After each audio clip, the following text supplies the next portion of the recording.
Welcome friends to this next episode of the Geology Education Series. Today our teacher will be Dr. D.B. Guha. He served the Geological Survey from 1984 to 2017 and retired as the Deputy Director General. Dr. D.B. Guha did his MSc from Banaras Hindu University in 1979 and did his PhD from Punjab University in 1985. During his PhD, his field was Doda in Jammu and Kashmir.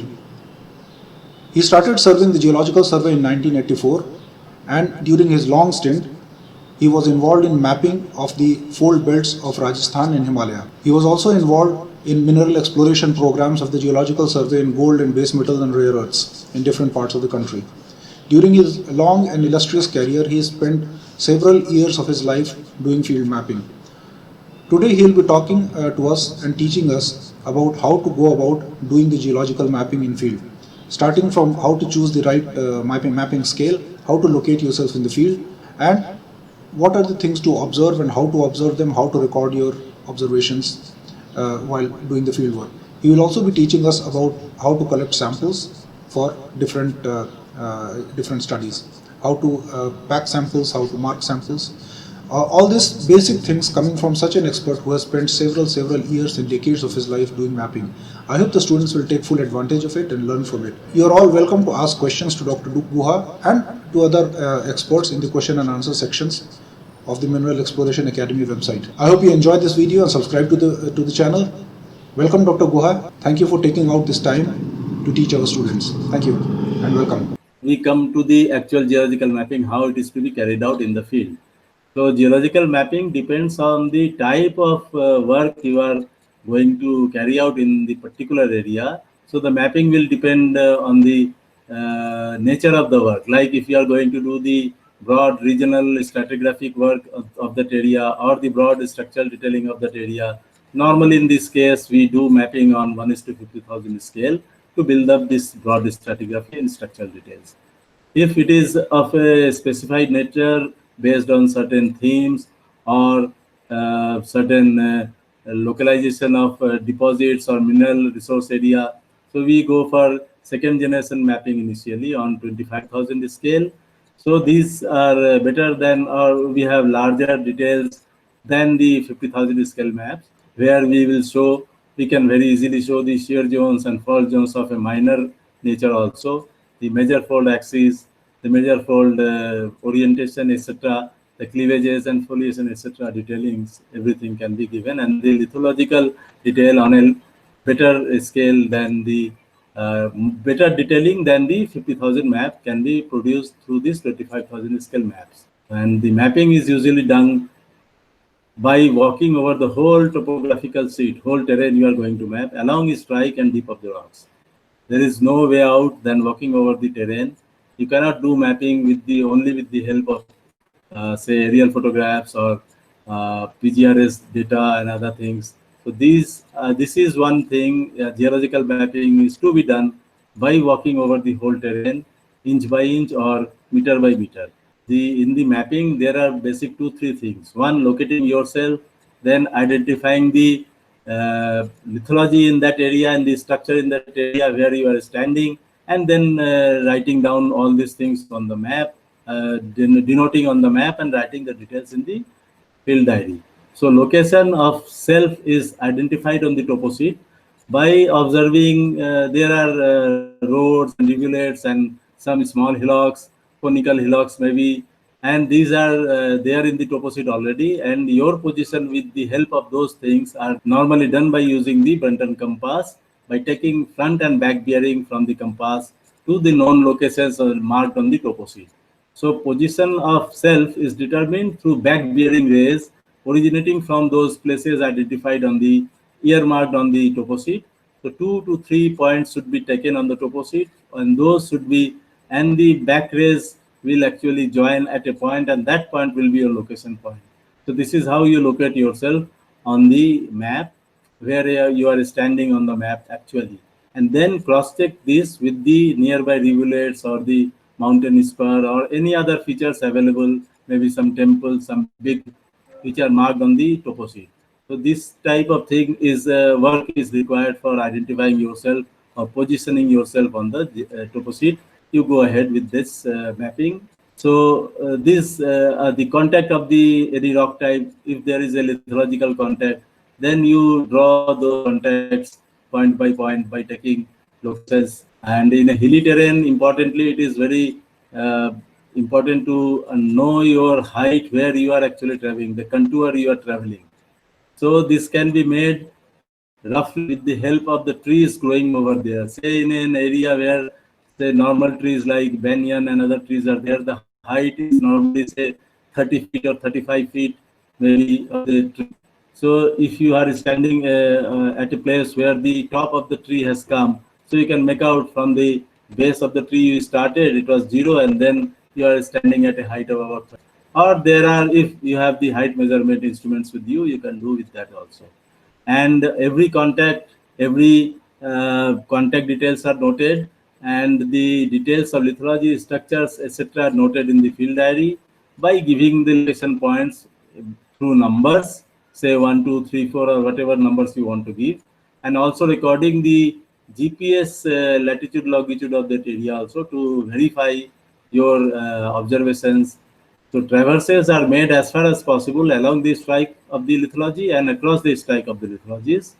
And while doing so, if you get certain areas of few meters by few meters of very important structural details or very important stratigraphical details, like say there is an unconformity which cannot be mapped on 25,000 scale or even 12,500 scale, but it can be mapped on a very large scale, 1:100, 1:50, and by pace and compass traverse method, you do these things of that small area, and a small map is prepared, and this is annexed with the major map while writing the report of that area.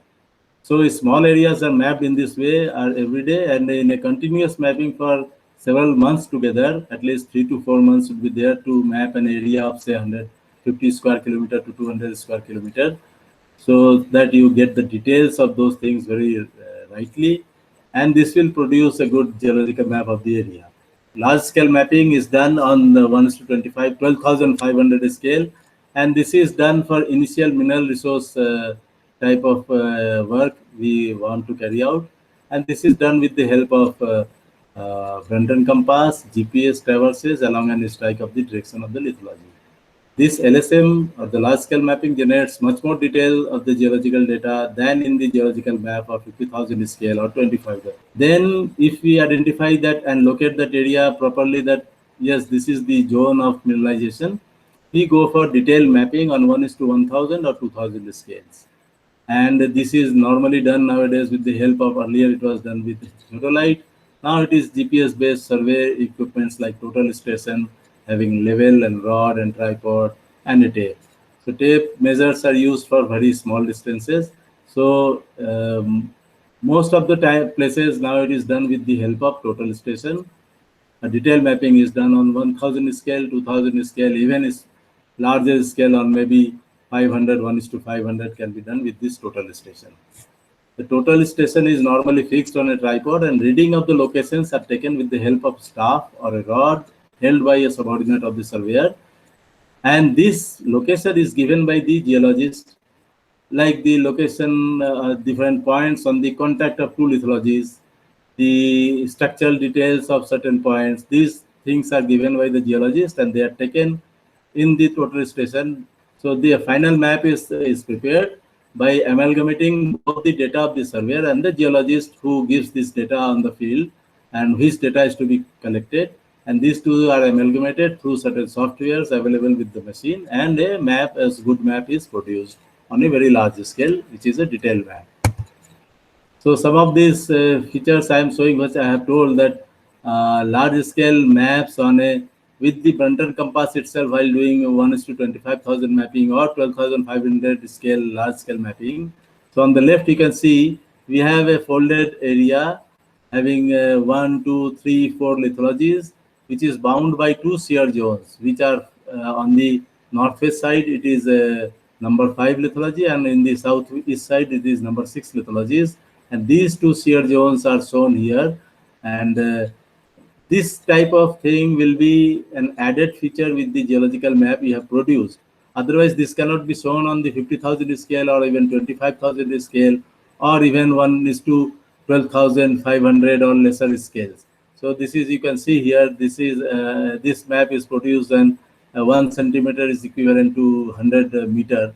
So very large scale mapping, and this sort of mapping is also done while doing the geological mapping in that area. Small areas of importance are taken up. Here, these are two plutons.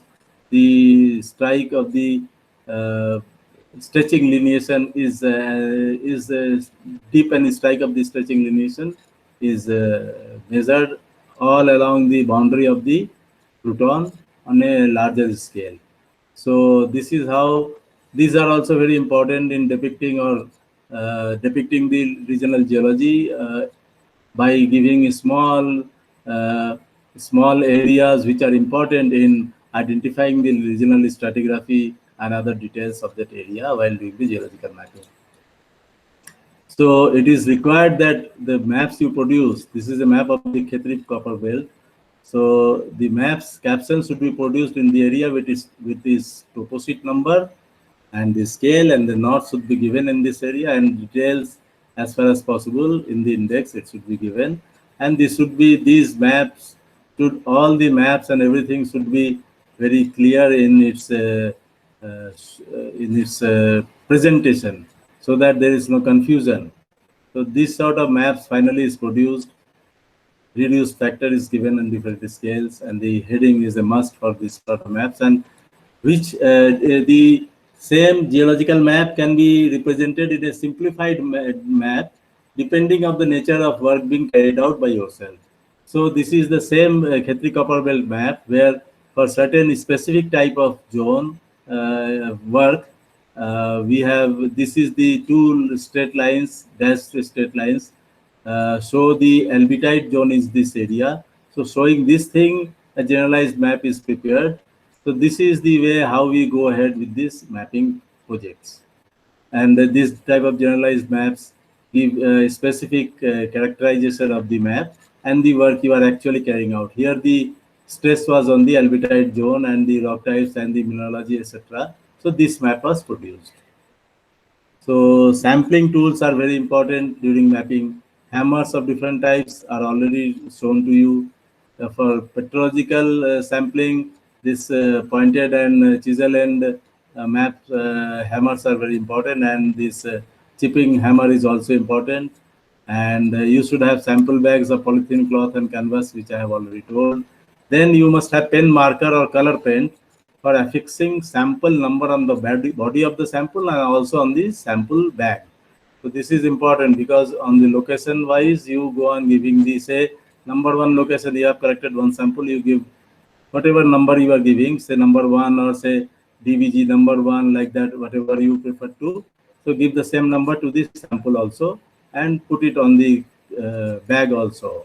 On the rock itself, it should be given on with the pen marker or on the bag also, so that you do not get confused after returning from the field, or when the samples of several days are mixed together.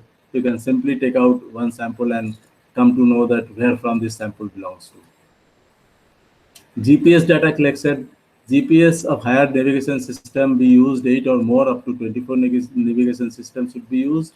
Data is collected along the mapping route at every location point and sample collection point, and the photos taken, and these are normally geotagged.